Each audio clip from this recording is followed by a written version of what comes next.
তব কথামৃতং তপ্ত জীবনং কবিভিরিদিতং কল্পসাপহং শ্রবণমঙ্গলং শ্রীমদততং ভুবি গিনন্তি যে ভুরিদা জানা। আমার প্রিয় বন্ধুরা, আজ আপনাদের কাছে শ্রী শ্রী রামকৃষ্ণের অমৃতবাণী কথামৃতের কিছু অংশ পাঠ করে শোনাচ্ছি। ইচ্ছে আছে কথামৃতের পুরো বইটা একটু একটু করে পড়ে আপনাদের শোনাবো আর আমিও শুনবো। যদি ভালো লাগে তবে একটা লাইক, কমেন্ট ও সাবস্ক্রাইব করে দেবেন।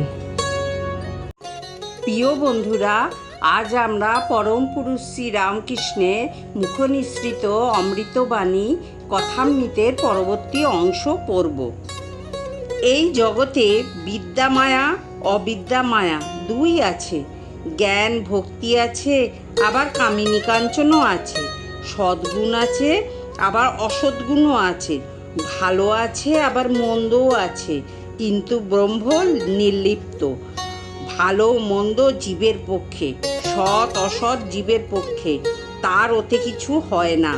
যেমন প্রদীপের সম্মুখে কেউ বা ভাগবত পড়ছে, আবার কেউ বা জাল করছে, প্রদীপ কিন্তু নির্লিপ্ত। সূর্য সৃষ্টির ওপরে আলো দিচ্ছে, আবার দুষ্টের ওপরেও দিচ্ছে। যদি বলো দুঃখ, পাপ, অশান্তি এই সকল তবে কি? তার উত্তরে এই যে ওসব জীবের পক্ষে। ব্রহ্ম নির্লিপ্ত। সাপের ভেতর বিষ আছে, অন্যকে কামড়ালে মরে যায়, সাপের কিচ্ছু হয় না। ব্রহ্ম যে কি জিনিস মুখে বলা যায় না। সব জিনিস উচ্ছিষ্ট হয়ে গেছে। বেদ, পুরাণ, তন্ত্র, স্বরদর্শন সব এঁটো হয়ে গেছে। মুখে পড়া হয়েছে, মুখে উচ্চারণ হয়েছে, তাই এঁটো হয়েছে। কিন্তু একটা জিনিস কেবল উচ্ছিষ্ট হয় নাই, সেই জিনিসটি হচ্ছে ব্রহ্ম। ব্রহ্ম যে কি জিনিস আজ পর্যন্ত কে মুখে বলতে পারে নাই। বিদ্যাসাগর বন্ধুদের প্রতি, বাহ, এটি তো বেশ কথা, আজ একটা নতুন কথা শিখলাম। ঠাকুর তখন বললেন, এক বাপের দুটি ছেলে। ব্রহ্মবিদ্যা শেখবার জন্যে ছেলে দুটিকে বাপ আচার্যের হাতে দিলেন। কয়েক বৎসর পরে তারা গুরুগৃহ থেকে ফিরে এলো, এসে বাপকে প্রণাম করলো। বাপের ইচ্ছা দেখেন এদের ব্রহ্মজ্ঞান কীরূপ হয়েছে।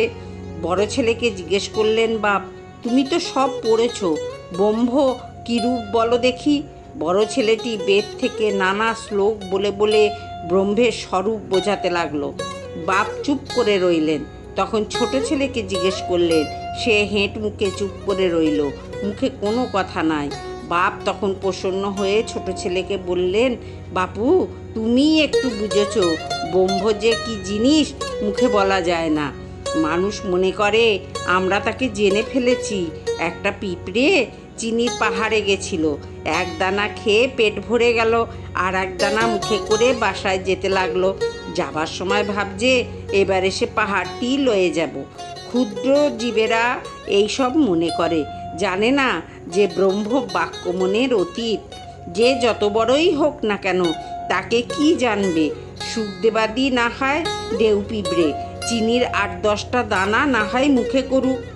বন্ধুরা, আজ এই পর্যন্ত, আবার আগামীকাল আমরা পড়ব।